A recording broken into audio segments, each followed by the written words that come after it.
大家好，在上一片我跑去换进站的后台嘛，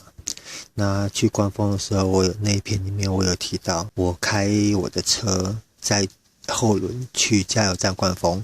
结果车子坏在那边。那我现在车子回来了，我们先来看看我当时的状况是怎么样。好，我的车卡在加油站这边，那大致的状况就是开红火，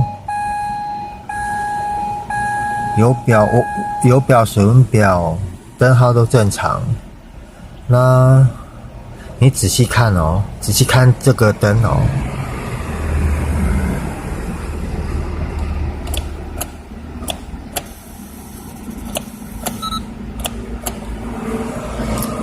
然后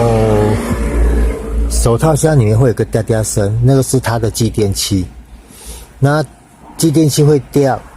但是刚刚跟你们讲的这个灯号，基本上如果启动器是正常，它有送电过去启动马达的话，它的灯号应该会稍微暗一下，但是却没有。我觉得应该是继电器那边没有送电过去。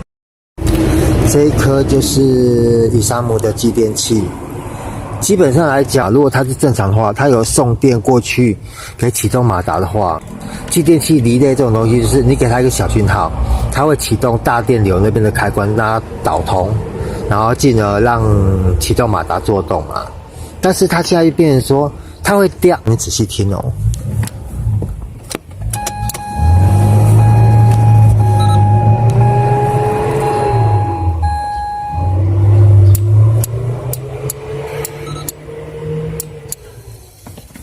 你会听到它会掉，但是就是车子启动马达都没有电。那因为现在车子卡在外面，工具不齐全的，很难做诊断。我先想办法把车子弄回去再说好了，先这样子哦。好，因为当时身边只有一只10号的开口扳手跟一只10字螺丝起子。那我有讲到说，因为工具不够，我没办法做故障排除。所以我后来是带着后轮坐计程车回来我这边以后，先把我的进站修好以后，我再带着工具过去测。结果大致的判断后，我发现是我的启动马达挂了，所以我的车最后是坐拖吊车去保养厂把启动马达换掉。那我们今天的主题是，我们来聊启动马达。一般汽车的启动马达都是长这个样子。其实我拍的片子不太，应该怎么说？我从头到尾都有说，我不太会去拍拆解的动作，因为我的观念里面，如果我一直教导各位说修东西很简单，或者说修东西风险很低，可能会误导很多人。他们会尝试着自己去维修，但是如果说你们没有很基本的拆卸的动手能力的话，很有可能会造成额外的损害啦。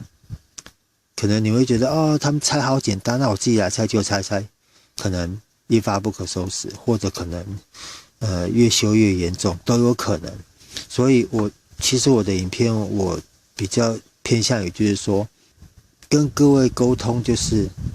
它的损坏是怎么造成的，然后会有什么现象。因为有些人他只是单纯的使用车辆，他并不见得会进行维修，自己 DIY 维修啦。所以我希望大家就是能够知道说，到底损坏点是在哪里。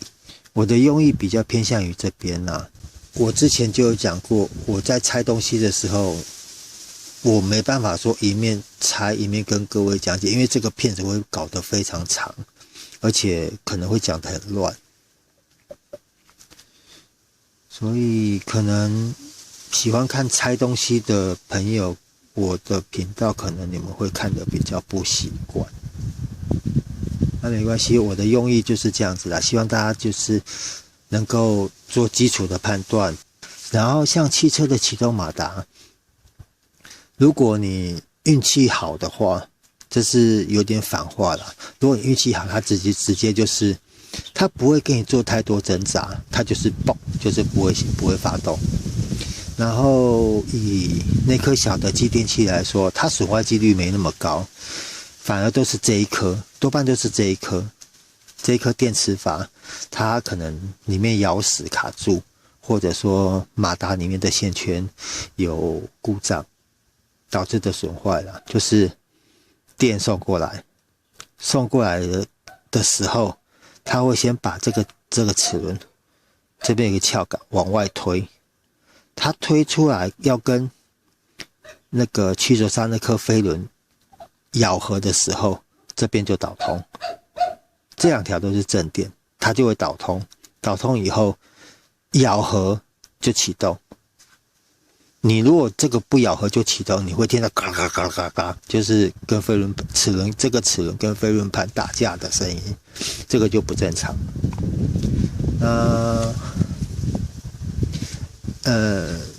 这一颗如果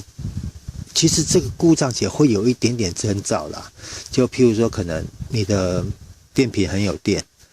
但是你在发的时候，你会听到这个的声音，转动的声音不是那么的顺，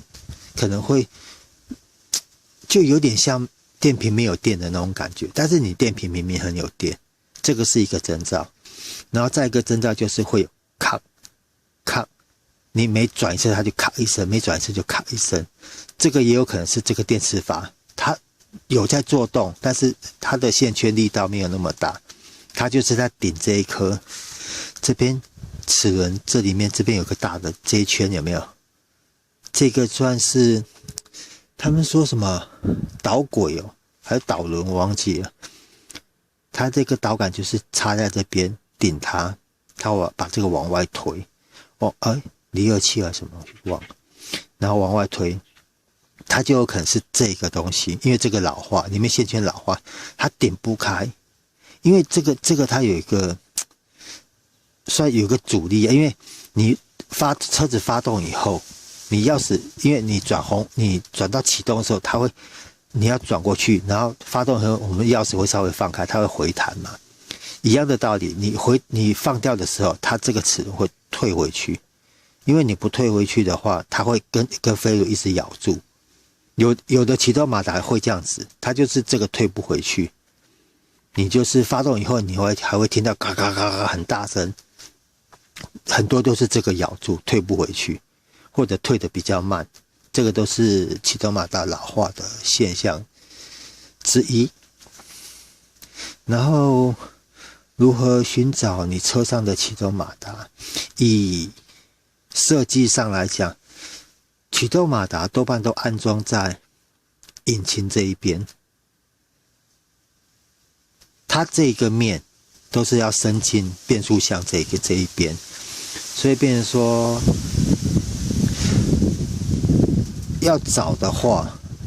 像以我的车为例好了啦，